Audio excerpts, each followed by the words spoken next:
बिस्मिल्लाहिर्रहमानिर्रहीम। अस्सलाम वालेकुम। Welcome to my channel MSc Nadia.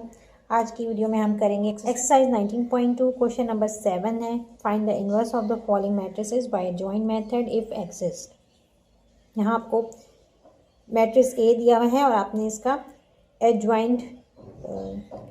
इसका आपने इनवर्स मालूम करना है एडजॉइंट मेथड से। क्वेश्चन 7 करने से पहले आपको यहाँ पर थोड़ा सा समझना पड़ेगा कि जो है एडजॉइंट मेथड के ज़रिए इन्वर्स कैसे निकाला जाता है। पेज नंबर 73 पर यहाँ पर आपको बताया हुआ है use the adjoint method to calculate inverse of a non singular matrix. अब ये बात याद रखें कि एडजॉइंट मेथड जो है वो सिर्फ ऐसे मैट्रिक्स का आप इन्वर्स मालूम कर सकते हैं एडजॉइंट मेथड के ज़रिए जो कि नॉन सिंगुलर मैट्रिक्स हों।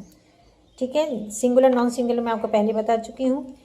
सिंगुलर मैट्रिक्स ऐसा मैट्रिक्स जिसका डिटर्मिनेंट 0 के बराबर हो, ठीक है, और नॉन सिंगुलर जिसका मैट्रिक्स 0 के बराबर ना हो, 0 से छोटा या 0 से बड़ा नंबर। 0 से छोटा -1 -2 हो सकता है और 0 से बड़ा 1 2 3 4।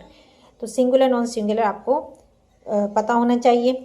अब ये आप याद रखें कि एडजॉइंट मेथड जो है वो आप वहीं अप्लाई कर सकते हैं जब मैट्रिक्स का डिटर्मिनेंट 0 के बराबर ना हो। ठीक है, ये adjoint method is only used for non singular matrix. Non singular matrix यहाँ लिखा हुआ है, देखें, नॉन सिंगुलर मैट्रिक्स के लिए आप इस्तेमाल करते हैं।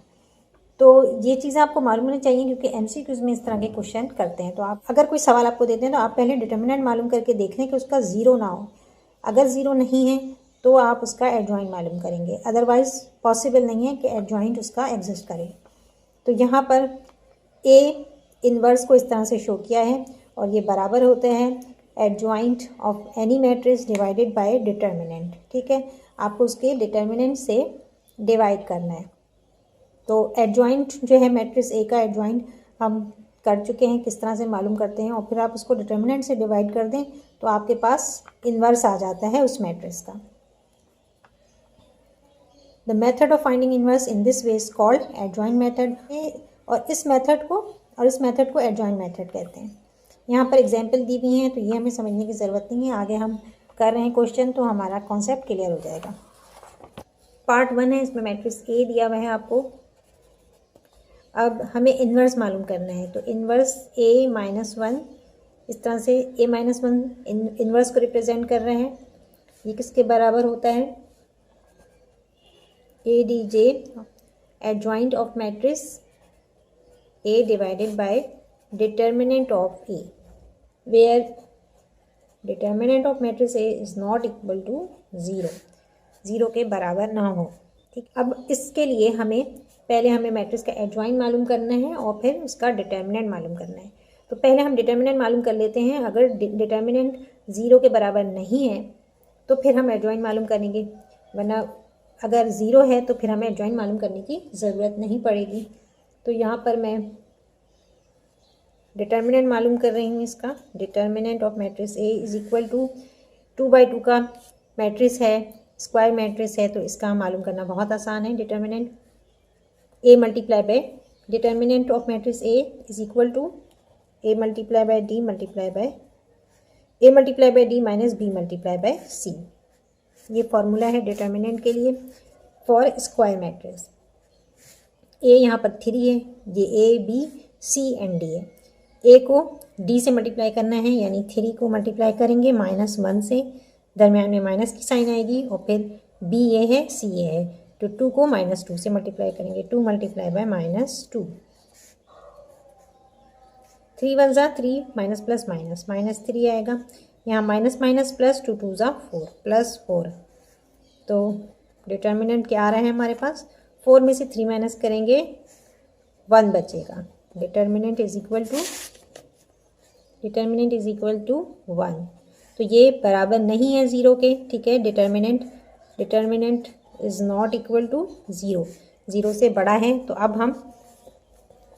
तो इसका एडजॉइंट जो है वो पॉसिबल है, इस मैट्रिक्स का एडजॉइंट पॉसिबल है। तो अब हम एडजॉइंट मालूम करेंगे।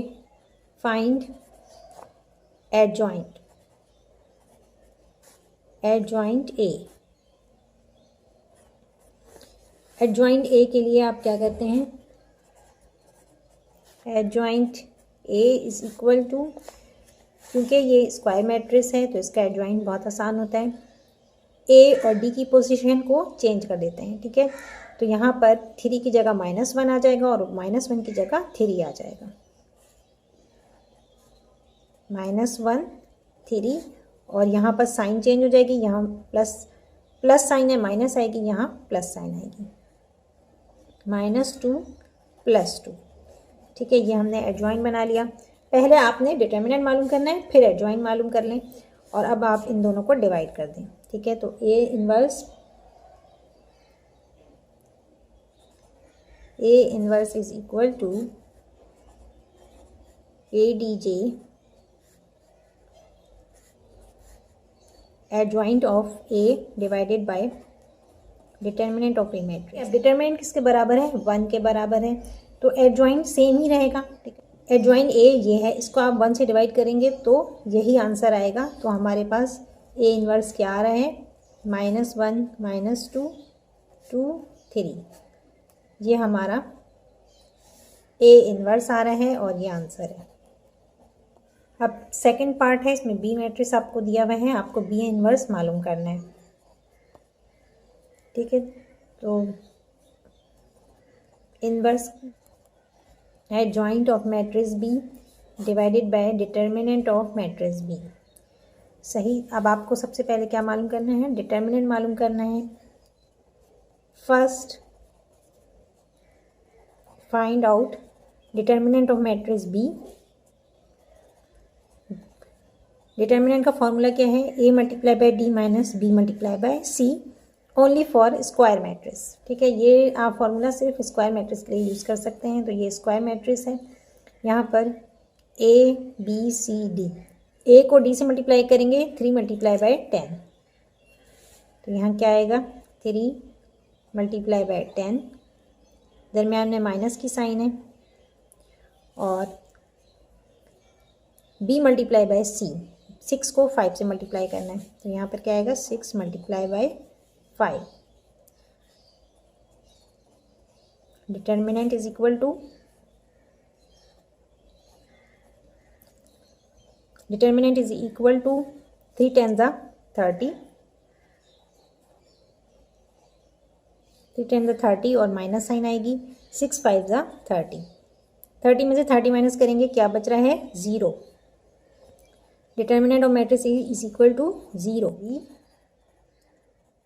Does not exist. क्वेश्चन 7 का पार्ट 3 है। सी मैट्रिक्स आपको दिया हुआ है, इन्वर्स मालूम करना है। तो सी मैट्रिक्स सी का इन्वर्स किसके बराबर होगा? Adjoint of matrix C divided by determinant of C matrix. अब यहाँ पर आप सबसे पहले हम डिटर्मिनेंट मालूम कर लेते हैं। अगर डिटर्मिनेंट 0 आ रहे हैं तो आपका तो इन्वर्स जो है वो एग्जिस्ट नहीं करता है। तो पहले हमें डिटर्मिनेंट मालूम करना चाहिए। Find determinant of matrix C. Determinant के लिए फॉर्मूला क्या है? डिटर्मिनेंट के लिए फॉर्मूला हमें पता है A × D - B × C for square matrix, ठीक है। तो यहाँ पर 3/3 का मैट्रिक्स है, तो इसको हमें किस तरह से करना होगा? By row 1। ये भी डिटर्मिनेंट मालूम करने का तरीका है, लेकिन ये स्क्वायर मैट्रिक्स 2/2 मैट्रिक्स के लिए यूज़ होता है, और यहाँ पर 3/3 है, तो हम यहाँ पर R1 मेथड यूज़ करेंगे, ठीक है। तो बाय अप्लाइंग R1 मेथड यहाँ आप लिख सकते हैं, बाय अप्लाइंग R1 मेथड। तो यहाँ डिटर्मिनेंट कैसे होगा? Determinant is equal to row 1 method में फर्स्ट रॉ जो है इसका पहला एलिमेंट लिखते हैं, ठीक है। यहाँ आप 2 लिख लें, फर्स्ट नंबर 2 है, और उसके बाद फर्स्ट रॉ फर्स्ट कॉलम को आपने स्किप करना है।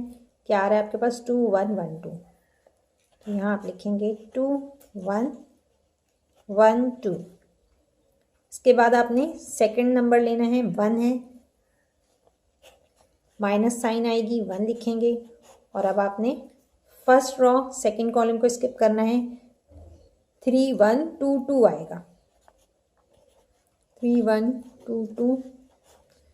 फिर थर्ड रो, फिर आपने फर्स्ट रो का तीसरा नंबर लेना है, 1 है तो यहाँ पर +1 लिखेंगे।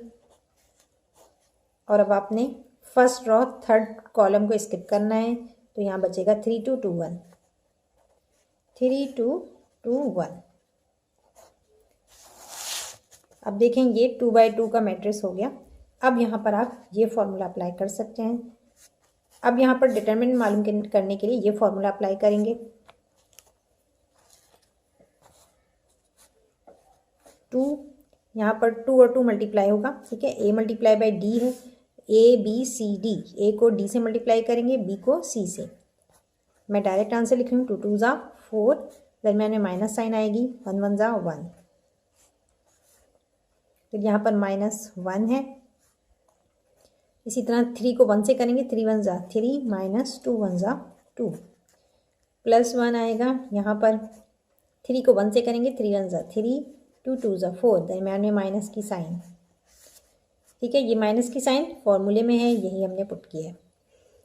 अब यहाँ पर 4 में से 1 माइनस करेंगे, क्या बचेगा, 3 बचेगा। 2 मल्टीप्लाई बाई 3 -1, 3 में से 2 माइनस करेंगे, 1 बचेगा। और यहाँ पर 3 में से 4 में से 3 माइनस करेंगे तो -1 बचेगा। तो +1 पहले लिखेंगे और ब्रैकेट में -1। डिटर्मिनेंट इज इक्वल टू 2 3 ज़ा 6, माइनस प्लस माइनस 1 1 ज़ा 1, -1 आएगा। और यहाँ पर प्लस माइनस -1 1 ज़ा 1, -1। जब हमने सेकंड नंबर यहाँ -1 लिखा तो आपने फर्स्ट रो फर्स्ट कॉलम को स्किप किया, तो क्या बच रहा है, 3 1 2 2। मैंने गलती से 2 1 लिख दिया यहाँ नीचे, यहाँ मैंने गलती से 2 1 लिख दिया था, तो इसको आप 2 2 कर लें, ठीक है। 2 2 आएगा। तो अब जब आप 3 को 2 से मल्टीप्लाई करेंगे तो क्या आएगा, 3 2 ज़ा 6, यहाँ पर 6 आएगा। यहाँ मैंने पहले 1 था तो 3 1 ज़ा 3 लिख दिया था, लेकिन ये 2 है, 3 2 ज़ा 6 आएगा यहाँ पर। और -2 1 2 ज़ा 2, 6 में से 2 माइनस करेंगे तो आपके पास क्या बचेगा, 4 बचेगा। यहाँ पर 4 आएगा। और यहाँ पर 4 -1 से मल्टीप्लाई होगा तो -4 आएगा। 6 माइनस माइनस प्लस, 4 में 1 प्लस करेंगे 5 आएगा और साइन माइनस की आएगी। 6 में से 5 माइनस करेंगे तो क्या आ रहा है, डिटर्मिनेंट क्या आ रहा है, 1 आ रहा है, ठीक है। 1 डिटर्मिनेंट आ रहा है, इसका मतलब इन्वर्स पॉसिबल है। अगर यहाँ पर 0 आता है तो इसका मतलब कि इन्वर्स जो है वो एग्जिस्ट नहीं करेगा। सही, तो ये आपको समझ में आना चाहिए कि यहाँ पर 1 2 3 4 आ रहा है तो ही हम इसका इन्वर्स निकाल सकते हैं। यहाँ डिटर्मिनेंट आपने मालूम कर लिया पहले। अब आपने एडजॉइंट मालूम करना है, adjoint of matrix C. Find adjoint of matrix C, find all the cofactors of C matrix, ठीक है। एडजॉइंट क्या होता है, एडजॉइंट के लिए हमें कोफैक्टर मालूम करना पड़ता है और फिर कोफैक्टर को ट्रांसपोज करते हैं तो वो एडजॉइंट में तब्दील हो जाता है, ठीक है। तो यहाँ पर कोफैक्टर C का,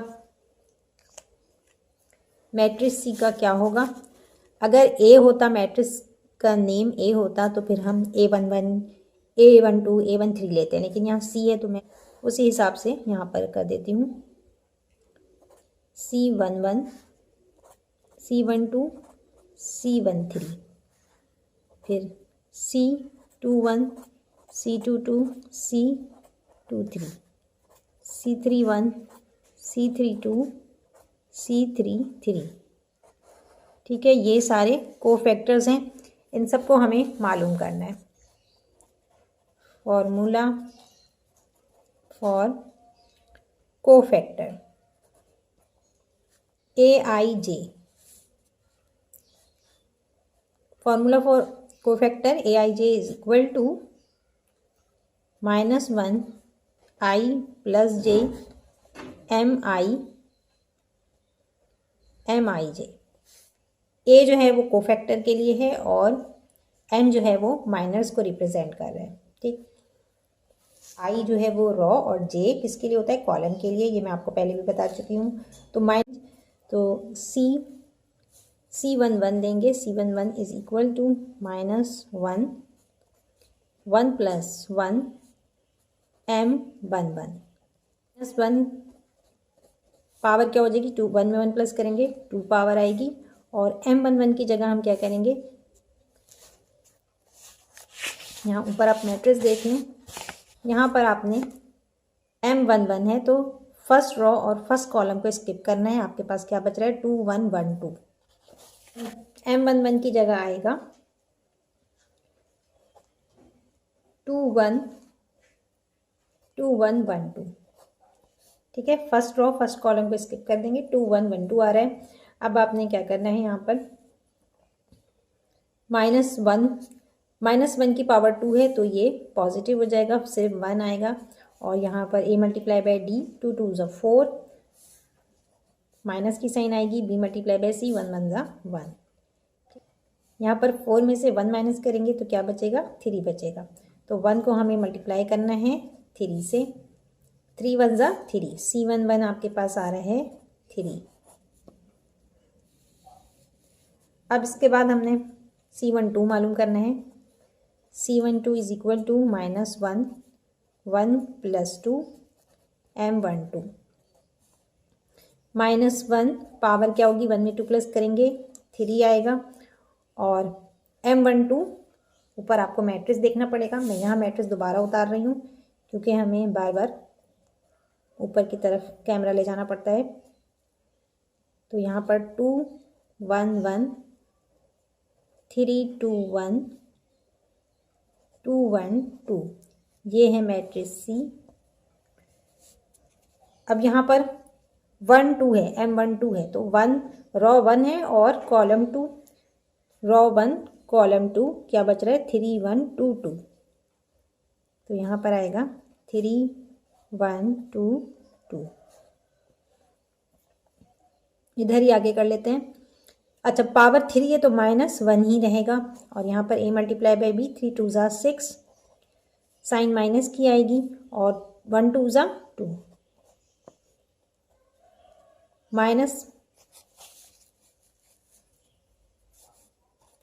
C12 क्या आ रहा है, यहाँ -1 है, -1 उतार देंगे, -1 6 में से 2 माइनस करेंगे 4 बचेगा, 4 को -1 से मल्टीप्लाई करेंगे तो क्या आ रहा है आपके पास -4, ये हमारे पास C12 आ गया।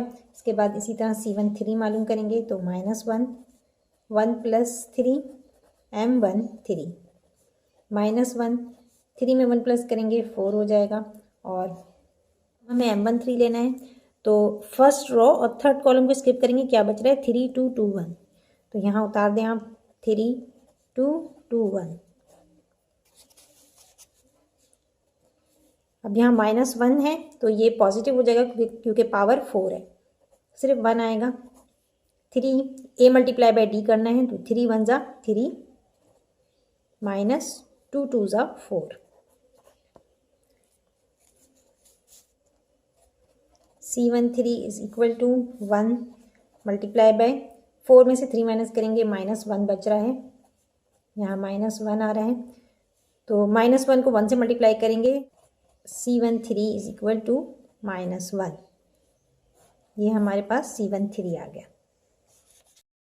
अब यहाँ आपने C21 मालूम करना है, C21 मालूम करना है, मैंने इस पेज पे भी C मैट्रिक्स यहाँ पर उतार लिया है आसानी के लिए, तो C21 -1 पावर 2 + 1 हो जाएगा, और M21 C21 is equal to -1 power क्या हो जाएगी 3, और M21 अब क्या करना है सेकेंड रो को स्किप करना है और फर्स्ट कॉलम को, ठीक है, तो सेकेंड रो फर्स्ट कॉलम को स्किप करेंगे, क्या बच रहा है 1 1 1 2, तो यहाँ आप लिख लें 1 1 1 2। -1 पावर 3 है तो -1 ही रहेगा, और इसको मल्टीप्लाई करेंगे a मल्टीप्लाई बाई d 1 2 ज़ा 2, साइन माइनस की दरमियान में आएगी, और 1 1 ज़ा 1, यहाँ पर -1 और 2 में से 1 माइनस करेंगे 1 बचेगा, 1 को -1 से करेंगे तो C21 हमारे पास आ रहा है -1। अब C22 मालूम करेंगे -1 पावर 2 + 2 M22, -1 पावर 2 में 2 प्लस करेंगे 4 हो गया, और m22। अब सेकंड रो और सेकंड कॉलम को स्किप करना है, तो क्या बच रहा है 2 1 2 2, लिखेंगे 2 1 2 2।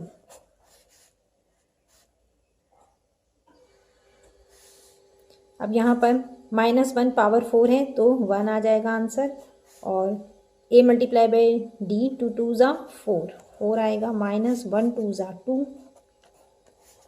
ठीक है, अब यहाँ पर आप 1 को मल्टीप्लाई करेंगे, 4 में से 2 माइनस करेंगे, क्या बचेगा 2 बचेगा, तो 2 1 ज़ा 2, तो C22 आपके पास आ रहा है 2। यहाँ लिख लें C22 इज इक्वल टू 2। अब C23 मालूम करते हैं। C23 is equal to -1 2 + 3 m23।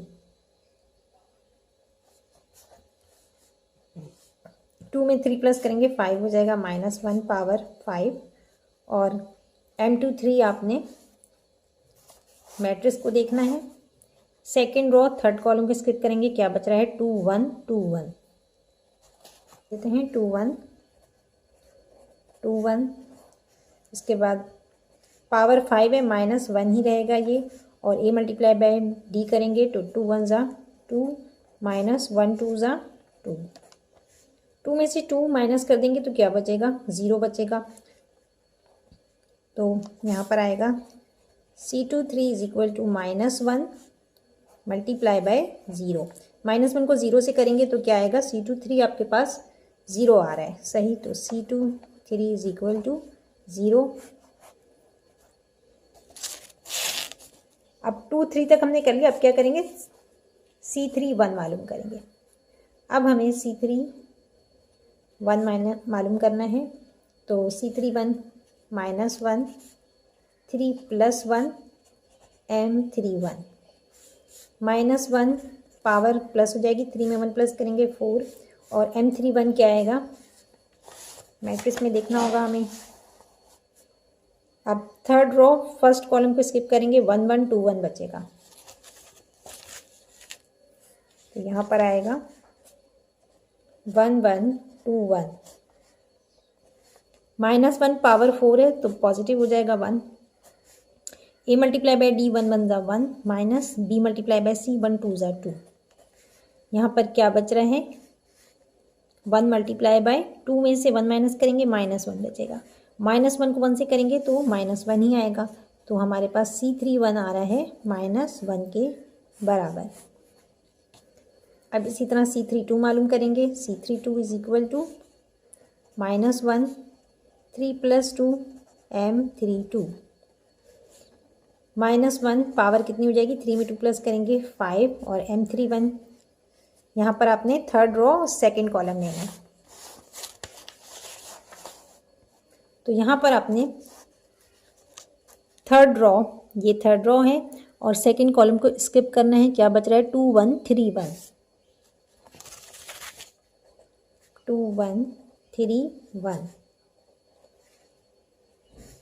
-1 power 5 है, -1 ही रहेगा ये, a मल्टीप्लाई बाई d 2 1 ज़ा 2, माइनस साइन आएगी दरमियान में, 1 3 ज़ा 3, यहाँ पर -1 है, और यहाँ 3 में से 2 माइनस करेंगे, -1 बचेगा, माइनस माइनस प्लस 1 1 ज़ा 1, तो C32 क्या आ रहा है, C32 इज इक्वल टू 1।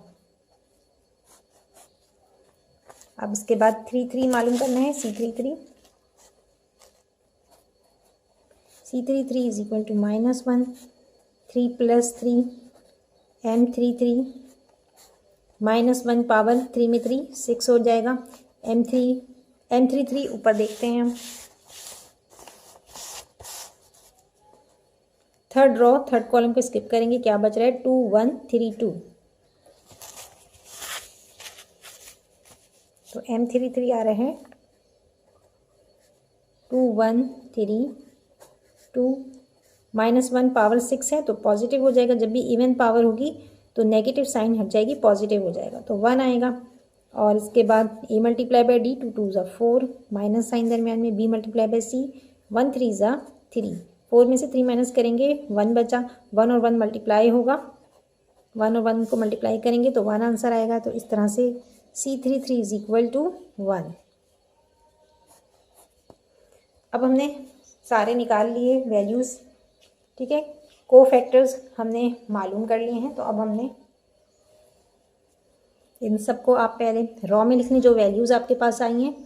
तो आपके पास क्या आया है 3 -4 -1, ठीक है। ये मैंने आपको पीछे लिखवाया था। ये C3, ये C11 है, ये C12 है, ये C13 है, सही। तो इसको आपने रॉ में अरेंज कर लिया। अब सेकंड है C21 C22 C23, इसको भी आप रॉ में अरेंज करेंगे तो कैसे आ जाएगा ये -1 2 0।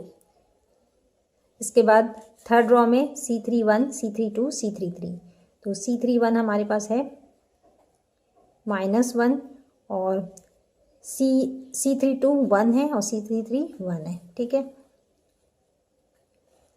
अब हमने क्या निकाला है, ये हमने कोफैक्टर निकाले हैं। एडजॉइन क्या होता है, ट्रांसपोज ऑफ कोफैक्टर। अब ये हमने क्या मालूम किए हैं, कोफैक्टर मालूम किए हैं, इसको एडजॉइन में चेंज करेंगे। तो ये एडजॉइन में कैसे चेंज होगा, ADJ of C matrix is equal to,